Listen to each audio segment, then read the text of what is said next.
versículo 10. Inmediatamente los hermanos enviaron de noche a Pablo y a Silas hasta Berea. Y ellos, habiendo llegado, entraron en la sinagoga de los judíos.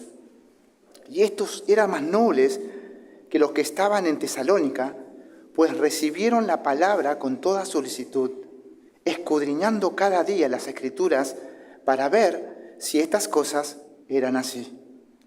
Así que creyeron muchos de ellos, y mujeres griegas de distinción, y no pocos hombres. Cuando los judíos de Tesalónica supieron que también en Berea era anunciada la palabra de Dios por Pablo, fueron allá y también alborotaron a las multitudes.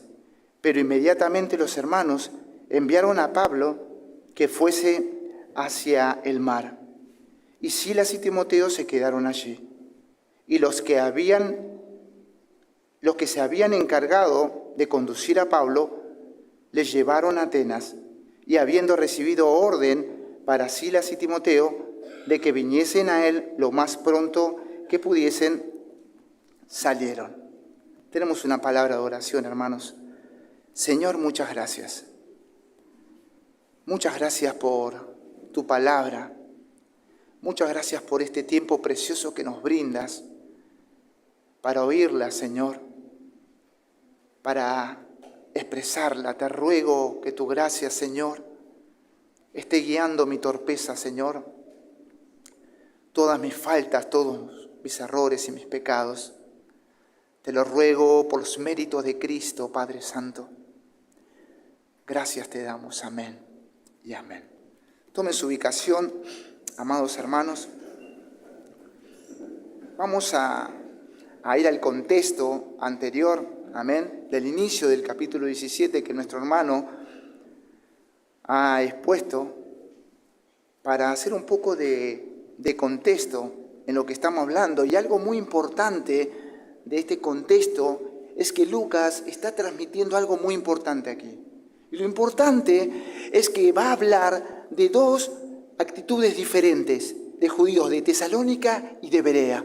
Por eso es muy importante, va conectado. Hay cosas que no dice en Berea, pero que ya la está diciendo, cómo predica, cómo habla de la resurrección, allí buscando en el Antiguo Testamento el Evangelio, por así decirlo, las promesas del Evangelio de Cristo a los hermanos, para que ellos puedan ser salvos, puedan oír vida, puedan oír el Evangelio. Pero bueno, el contexto anterior nos hablaba en el inicio, desde el versículo 1 del capítulo 17, cómo Pablo y Silas llegan a Tesalónica y predican por 3 días de reposo en la sinagoga de los judíos, ¿no? Y es muy claro aquí Lucas, porque dice que algunos, y subraye eso, de los judíos de Tesalónica creyeron al Evangelio, que Jesús era el Cristo. Y de los griegos, dice el mismo texto, de los griegos piadosos, gran número, y mujeres nobles, no pocas. Qué importante es entender justamente esto, hermanos.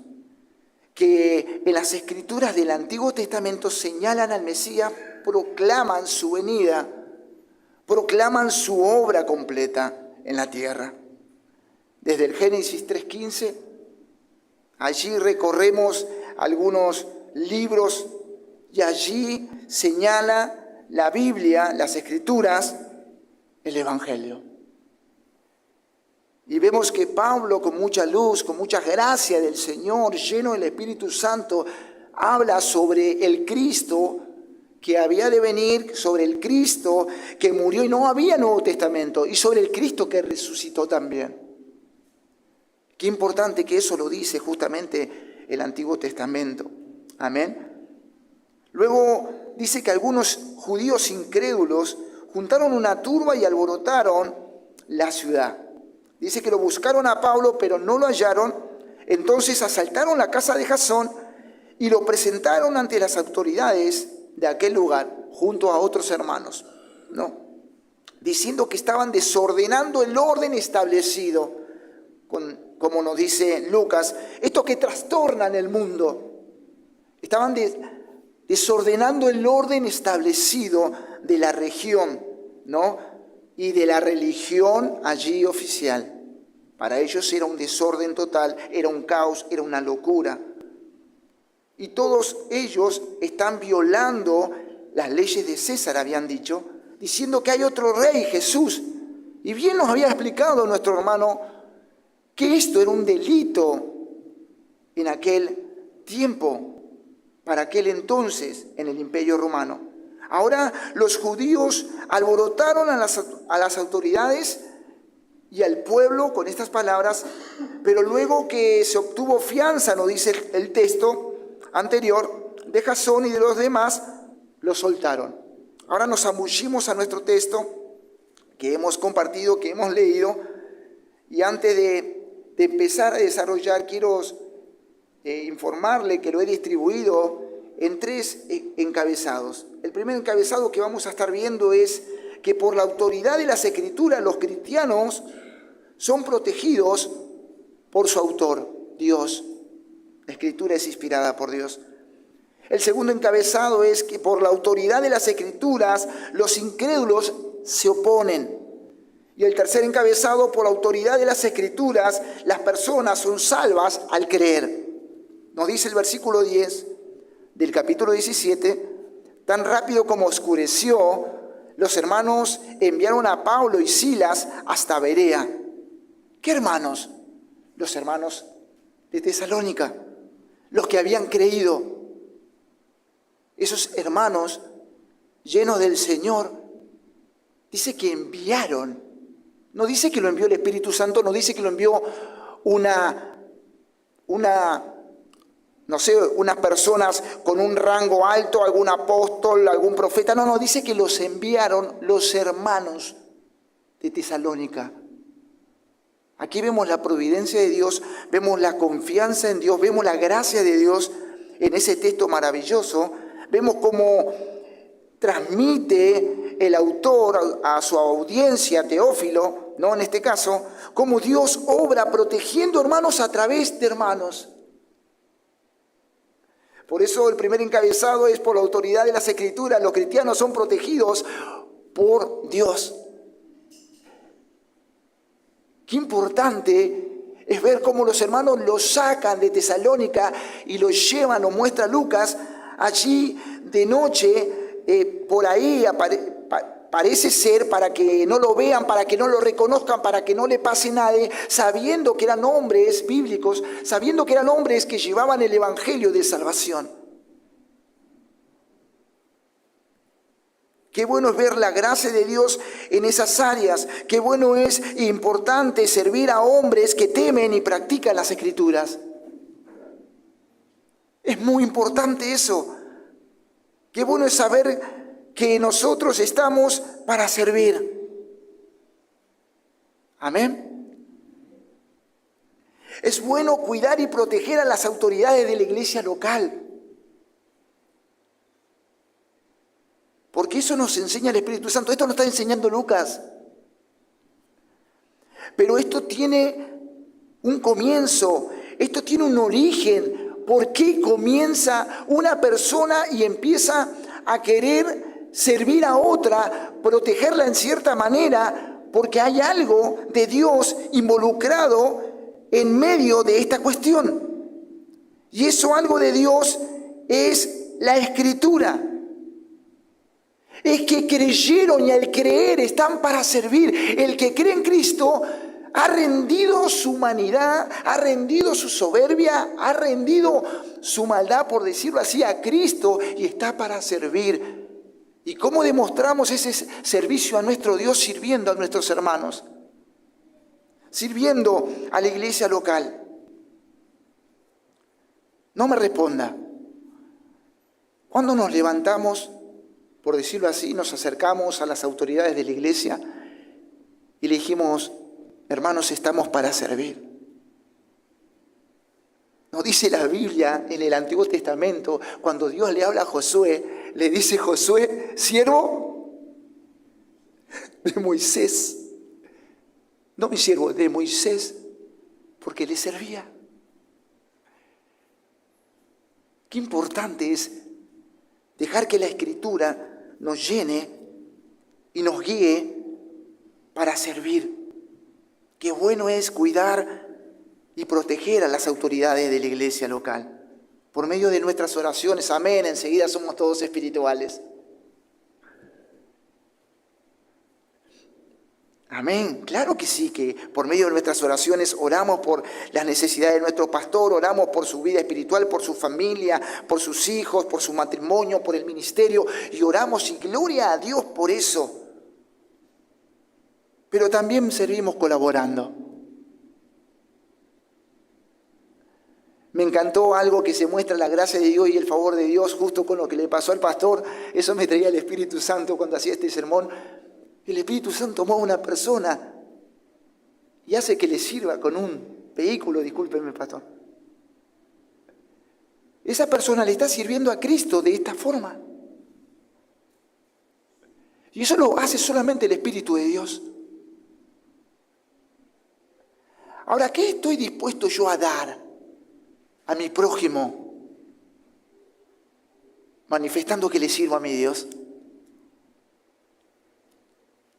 ¿Qué estoy dispuesto a dar en servicio? ¿Cómo me preocupo por las autoridades de la iglesia? En saber cómo están, sí, pero hay otras áreas que es importante también. Es importante. Ahora los hermanos de Tesalónica se preocuparon por Pablo y por Silas, nos dice Lucas, saliendo de la ciudad de Tesalónica, por decirlo así, para que ellos se dirijan hacia Berea. Hicieron un viaje de aproximadamente 80 kilómetros en dirección sudeste hasta llegar a Berea. Silas y Pablo, o Pablo y Silas. Berea, una ciudad importante que no se encontraba sobre una ruta principal como otras. Y nos dice que cuando llegaron, el texto, el versículo 10, entraron a la sinagoga y comunicaron el Evangelio. Ahora, hablando de este encabezado y de este punto, que por la autoridad de las Escrituras los cristianos son protegidos por Dios a través de los mismos cristianos, vemos en el versículo 10 esto, pero también lo vemos en el versículo 14 y 15, el mismo patrón de compañerismo y de protección. Cuando se arma un tumulto, no lo dejaron solo a las autoridades que se arreglen. No, estamos para servir. ¿Cómo puedo colaborar? Acá estoy para servir. Porque eso es servir al Señor. Dice que los hermanos los llevaron hasta allí, hasta Atenas, y recibieron orden del apóstol que vuelva y que les diga que puedan volver Timoteo lo más antes posible y Silas. Vemos ese mismo patrón de servicio. Entonces dijimos que en el versículo 10, Pablo y Silas son allí amados, protegidos por Dios a través de los hermanos, y en el versículo 14 y 15 usted va a ver cómo Pablo ahora es protegido por los hermanos de Berea. No es solamente el cuidar al apóstol o a los hermanos por algún altercado por los judíos incrédulos, sino que Lucas lo que nos quiere mostrar es el poder transformador de Dios por medio de su palabra en un pecador. Los hermanos de Tesalónica eran pecadores, el estado de ellos era muerte espiritual, no había vida. Lo que nos está mostrando el Espíritu Santo es que Dios hace una obra y cuando Él empieza la obra la va a completar y la demuestra a través del servicio.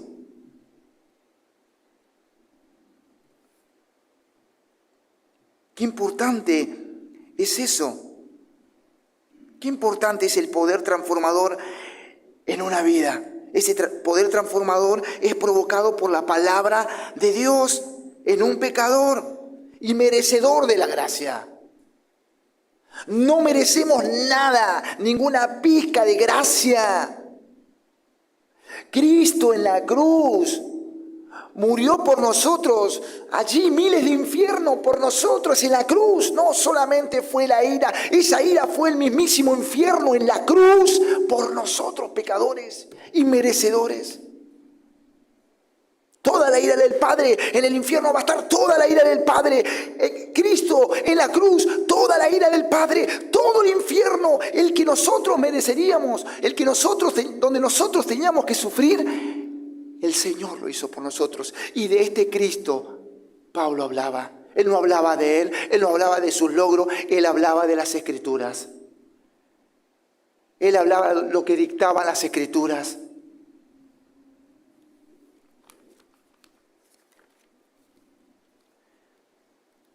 Estos hermanos estaban agradecidos con el Señor, por ende servían a sus hermanos.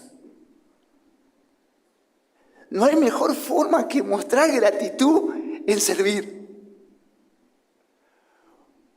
Usted ve una vida que está sirviendo siempre, no es porque quiere un lugar, es porque está agradecido, está agradecida, porque Cristo lo ha salvado. Porque Cristo nos ha salvado de todos nuestros pecados. El servir a mi prójimo es igual que servir a Cristo, al Señor. Me gusta como nos dice Pablo en 1 Corintios 15:58, un texto tan conocido allí que siempre lo hablamos, casi terminando los años. Así que, hermanos míos, amados, estar firme y constante, creciendo en la obra del Señor. A veces, cuando tengan ganas, cuando deseen, cuando anhelen, no es una opción. Dice siempre, es un mandamiento. Sabiendo que nuestro trabajo en el Señor no es en vano. Los hermanos en Corintio se tenían que servir mutuamente. Tenían que someterse a las autoridades de las iglesias. Y Pablo, al saber los problemas que había allí en la iglesia interior de Corintio, él le dice que tenían que estar firme y constante, creciendo en la obra del Señor. En otras palabras, con mis palabras, creciendo en el servicio del Señor, sirviendo a su hermano de la mejor manera, sirviendo a sus líderes locales de la mejor manera, o sirviendo a los oficiales de la iglesia de la mejor manera. Porque lo hacemos para Cristo. Lo hacemos por Cristo y para su gloria. Ahora, nuestro segundo encabezado, por la autoridad de las Escrituras, los incrédulos se oponen. Nos dice el versículo 13, déjeme que se lo leo de vuelta. Cuando los judíos de Tesalónica supieron que también en Berea era anunciada la palabra de Dios por Pablo, fueron allá y también alborotaron las multitudes. Por eso Lucas abrevia y no dice todo lo que habló. No habla que habló de Jesús como el Cristo, pero no se iba a tomar el tiempo Lucas de poner eso, sino que está dando a entender que lo que estaba hablando Lucas allí a los hermanos de Berea había sido justamente el Evangelio, las profecías cumplidas en Cristo. Ahora bien, dice que estos judíos se enteraron. ¿Y de qué se enteraron estos judíos? ¿De que Pablo andaba por ahí tirando un saco? ¿De que Pablo andaba por ahí haciendo algunas cosas raras? No. El Espíritu Santo es muy claro. El Espíritu Santo es muy claro. Nos está diciendo que se enteraron de que la palabra de Dios era anunciada. Pablo no hablaba de él. Él no comunicaba nada de su experiencia para que personas sean salvas en este texto, sino que él estaba comunicando la palabra, y esto detonaba algo magnífico, donde la misma palabra de Dios tiene tal autoridad que los incrédulos se oponen. Escúcheme, hermano, los incrédulos se deben oponer a una vida que practica la Escritura. Si no se oponen los incrédulos en nuestro trabajo, en nuestra vecindad, estamos hablando cuando estamos practicando la verdad de Dios, cuando estamos viviendo el Evangelio, hay algo que faltaría ajustar. Si no se oponen los incrédulos, cuando estamos en nuestros estudios, en nuestros trabajos, en nuestras escuelas, con algún familiar inconverso, si no hay uno que se opone ahí porque no nos gustó algo que dijo, algo que manifestó, y enseguida soltamos el evangelio, estamos en problemas. No tenemos que lisonjear, abrazar el pecado, sino proclamar la verdad de Dios. Ahora, estos judíos veían con sus ojos el poder de Dios. Esto es tan triste, hermanos. Y así pasa con los incrédulos. Ellos veían el poder de Dios por las Escrituras y las personas que eran transformadas. Estos judíos de Tesalónica vieron en Tesalónica el poder de Dios transformador a través de la proclamación de las Escrituras y no lo podían creer, literal. Ellos no podían creer que Dios pueda transformar a vidas que estaban con ellos practicando el judaísmo. Pero ¿por qué pasaba esto? Para que se cumpla la Escritura. Justamente pasaba esto para que se cumpla la Escritura. Dice así, el Señor lo dijo de esta manera: porque viendo, no ven, y oyendo, no entienden. Citando allí a Isaías, donde nos dice, Isaías 6, 9 al 10, nos dice: haz insensible el corazón de este pueblo, endurece sus oídos y nubla sus ojos, no sea que vean con sus ojos y oigan con sus oídos y entiendan con su corazón y se arrepientan y sean curados. Está hablando del pecado allí, ¿no? No de sanidad física. ¿Por qué tiene que pasar? Porque la Escritura lo dicta que tiene que pasar. Que la gente que le da la espalda a Dios, justamente, le da la espalda porque no cree. ¿Y en qué no cree? En el Evangelio, en las Escrituras.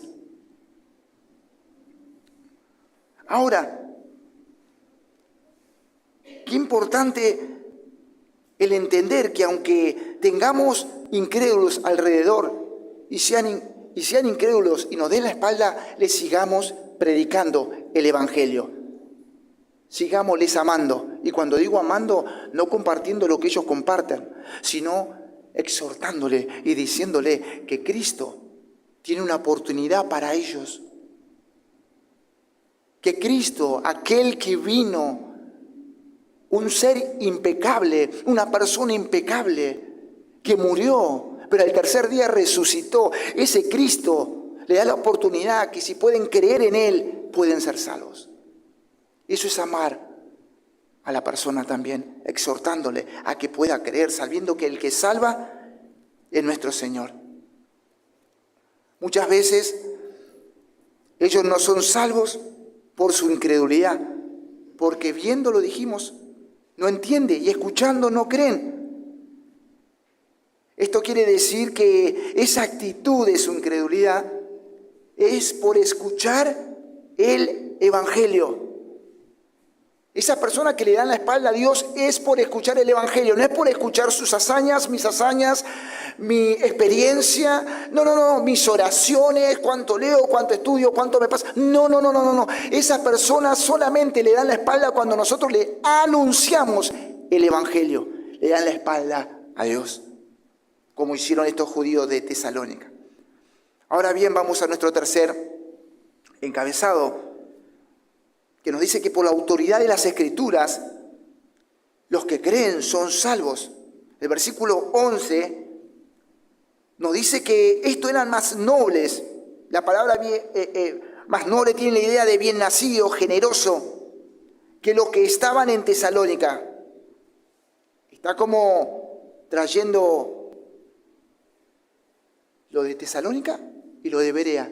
Lo de Berea eran más generosos, eran bien nacidos. Lucas está conectando dos regiones, dos ciudades, Tesalónica y Berea, que manifiestan dos actitudes diferentes. Y estas personas manifestaron dos actitudes diferentes en cuanto a la palabra de Dios. Dice el versículo 4 del capítulo 17, luego de la comunicación por las Escrituras, dice que algunos de ellos creyeron. No dice mucho, algunos de ellos, hablando de los judíos, ¿no? Y el versículo 12 del mismo capítulo nos dice que creyeron muchos de ellos, de los judíos. Pero ¿qué ocurrió antes de que ellos creyeron? Vamos a ver dos características que aconteció. Primero, ellos reciben la palabra con un ánimo disponible, con toda solicitud. Tenían en una posición alta las Escrituras. Qué bueno es esto. ¿Cómo tengo esta característica en mi vida? ¿Cuánto tiempo anhelo el estudiar la Biblia?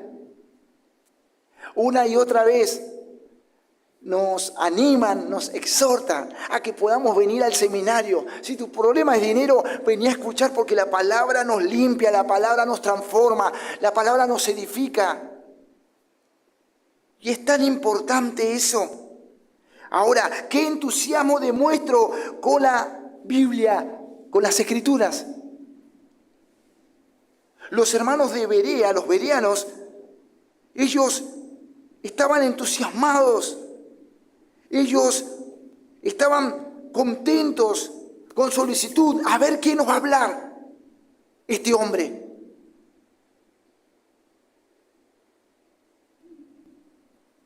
Y es algo muy importante que pasa. No solamente que lo escuchan, nos dice Lucas a Pablo el expresarle el Evangelio, sino que dice todos los días analizaban, examinaban. ¿Qué? Las Escrituras. Todos los días. No nos dice Lucas si todos los días iban a la sinagoga con Pablo, todos los días en casa, pero todos los días sí nos está diciendo, examinaban las Escrituras. Ahora, ¿cómo vengo a la casa del Señor?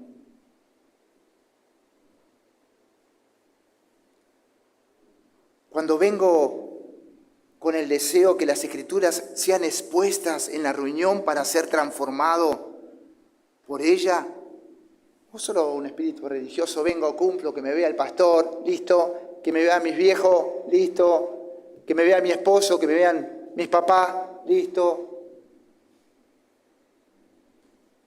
Dice la Escritura que ellos estaban allí con toda solicitud. Estaban entendiendo que la palabra de Dios tenía poder. Amén. Qué bueno es entender eso. Que Dios nos ayude con esto. O solo venimos con un espíritu religioso de estar bien aquí y el corazón está en un partido, el corazón está en una película, en una serie. Uy, las coreanas me estoy perdiendo, no sabe cómo está. ¿Cómo estoy solícito a que la palabra me empiece a descascarar, discúlpeme la vulgaridad, a desnudar y abrirme delante de Él y verme quién soy y a quebrarme delante de Él? Porque su palabra tiene poder transformador.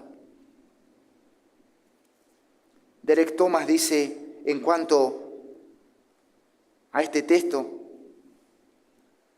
en cuanto a este aspecto que resalta en los bereanos, ¿no? Está cuestionando él al creyente actual, diciendo, nuestra baja opinión de la predicación es a menudo un resultado natural de nuestro bajo deseo de saber lo que enseña la Biblia. Es una señal de la pérdida del apetito espiritual por la palabra de Dios. Al menos de que estemos enamorados de las Escrituras mismas, siempre tendremos puntos de vista superficiales y expectativas aún más superficiales. de las predicaciones que se dan en nuestra iglesia local. Qué pasión tengo cuando un expositor, un hermano, abre las Escrituras.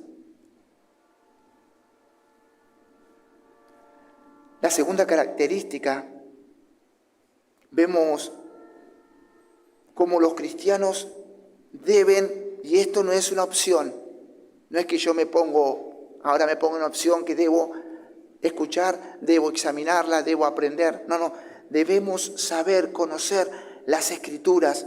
Los hermanos de Berea dice que ellos analizaban las Escrituras.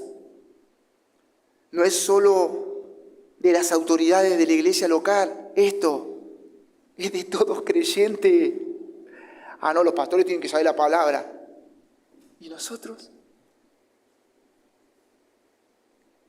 Dios va a pedir cuenta de eso. Somos la iglesia de Cristo y tenemos que conocer las Escrituras. Oigan, los bereanos no eran ningunos pastores.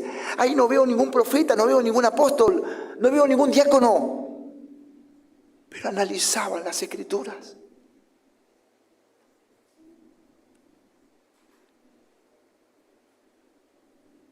Vemos a las autoridades de la iglesia del primer siglo en este texto, Pablo y Silas, Timoteo, Lucas, que predicaban las Escrituras. No hablaban de ellos, hablaban lo que Dios le quería comunicar a personas para que sean salvas. Lutero, en el siglo XVI, en torno al avivamiento que había acontecido, que estaba consumiendo Europa, dijo: yo no hice nada, la palabra lo hizo todo. Somos siervos. Es más, el Señor nos dice: siervo inútil.